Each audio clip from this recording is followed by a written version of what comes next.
안녕하세요, 현호네입니다. 오늘은 반려견들의 마킹에 대해서 말씀드리려 해요. 마킹이 뭘까요? 마킹이란 주로 다리를 들고 수직면에 쉬를 하는 것을 말해요.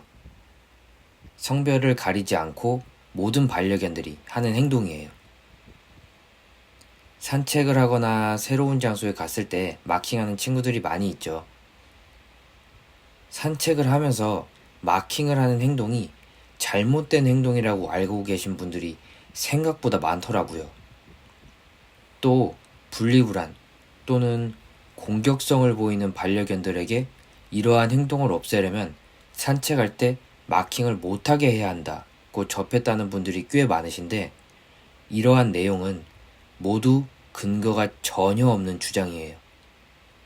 여러분, 반려견과 산책을 왜 하시나요? 같이 걷거나 뛰고 여기저기 냄새도 맡고 쉬나 응아도 하려고, 그러면서 여러 자극도 받고 스트레스도 풀도록 하기 위해 하는 거잖아요. 근데 마킹을 일부러 못하게 한다면 스트레스를 풀려고 산책을 하는 건데 오히려 스트레스를 받게 될 수가 있어요. 제가 예를 하나 들어볼게요. 많은 사람들이 관광 명소나 맛집 등을 가면 사진을 찍어서 남기고 톡이나 SNS에 올리며 다녀간 것을 남기고 알리잖아요. 또는 관광 명소에 가서 글귀를 적고 오거나 맛집 같은 경우도 포스트잇이나 벽에 다녀간 것을 남기잖아요. 반려견들의 마킹이 그런 것과 비슷하다고 보시면 돼요.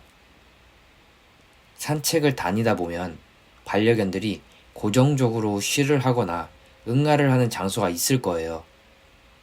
핫플레이스라 하는데 우리 사람도 그런 장소가 있잖아요. 앞서 말씀드린 곳들도 있고 여러 주제로 인기 있는 장소들이 있잖아요. 반려견들이 자주 쉬하고 응아를 하는 장소가 그런 곳이라 보셔도 돼요. 그렇게 함으로써 내가 여기 왔다 간 것을 남기는 거예요. 그리고 다른 반려견이 남긴 냄새를 맡으면서 이런 애가 왔다 갔구나를 알게 되고요.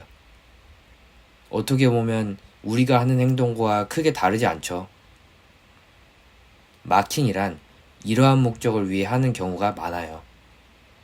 그래서 이렇게 하면서 스트레스도 풀고 하는 건데, 이런 것들을 오히려 막는다면 관광 명소에서 사진 찍지 말고 SNS에도 올리지 말고 글도 남기지 말고 톡으로 공유도 하지 말라고 하는 것과 비슷한 거죠.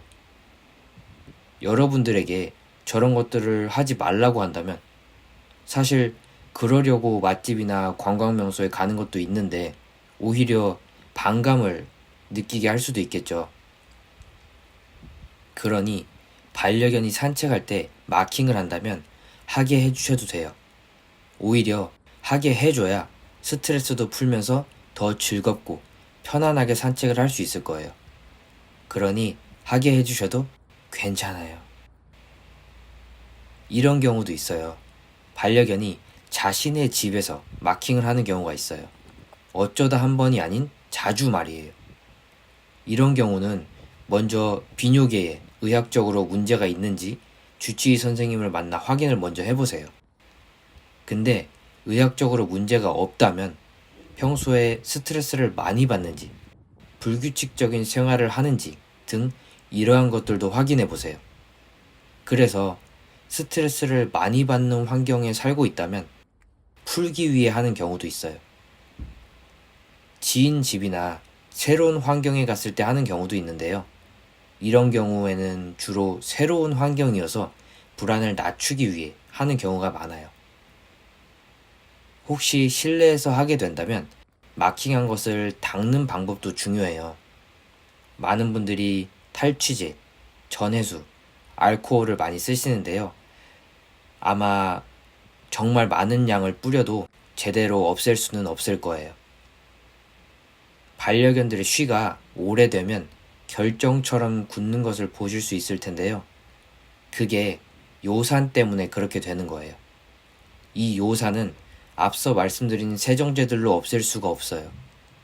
그래서 우리 눈에는 안 보이거나 냄새가 안 나는 것 같아도 강아지들은 맡을 수 있어요. 요산은 효소를 통해서 제거할 수 있어요. 그래서 만약 실내에서 한 마킹을 제대로 닦고 싶다면 효소가 들어있는 액체 세제와 물을 1:9 비율로 섞어서 뿌리고 물로 헹구거나 닦아내면 돼요. 오래됐다면 뿌리고 시간을 두고 닦아내면 된답니다. 세제를 섞어 사용하니 피부에는 닿지 않는 것이 좋아요. 그리고 깨끗하게 만든 상태에서 가장 좋아하는 간식을 그 장소에서 자주 먹게 되면 점점 그곳은 맛있는 것을 먹는 장소라는 것을 인식하게 되면서 줄어들게 될 수 있을 거예요. 오늘은 반려견들이 마킹을 왜 하는지, 마킹에 관한 오해들, 산책 시에는 왜 하게 해줘야 하는지, 실내에서 하는 경우와 여러 상황에 따른 해결 방안들을 말씀드려봤어요. 혹시라도 마킹에 관해 궁금한 부분이 있다면 댓글 남겨주시면 답글 달도록 할게요. 오늘 영상이 도움이 되셨다면 도움이 필요한 분들께 전해질 수 있도록 좋아요와 구독 눌러주시면 정말 감사하겠습니다. 그럼 저는 다음에도 여러분들께 도움이 될 내용으로 찾아올게요. 감사합니다. 언제나 행복하세요. 그럼 안녕.